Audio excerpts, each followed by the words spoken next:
రాజరాజేశ్వరి రాజరాజేశ్వరుడు అని పేరుండడానికి కారణం ఏమిటో తెలుసా?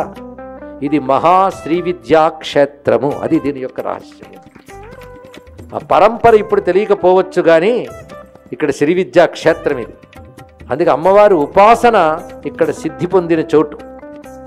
ఎందుకంటే ఇది శక్తిపీఠం. అష్టాదశ శక్తిపీఠాల్లోనూ 108 శక్తిపీఠాల్లోనూ కాదు. రాజరాజేశ్వరి అంటేనే మొత్తం దశమహావిద్యల్లో 3వదైన శ్రీ విద్యలో పరావిద్య రాజరాజేశ్వరి విద్య. దీన్ని మహాషోడశి విద్య అని అంటారు. ఇక్కడ ఆ శక్తి ఇక్కడుంది.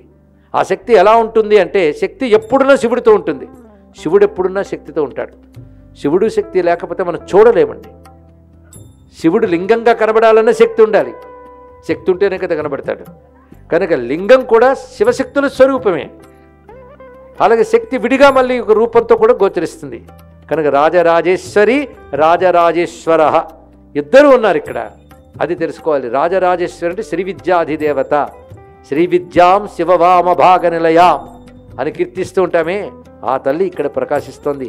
ఆ ఈశ్వరుడు శ్రీ విద్యలు ఉపాసింపబడేటువంటి ఏ పరమేశ్వరుడు ఉన్నాడో ఆయన ఇక్కడ రాజరాజేశ్వర నామంతో ఉన్నాడు. అమ్మవారున్న శక్తిపీఠానికి, ఇక్కడ శక్తిపీఠానికి జయపీఠం అని పేరు.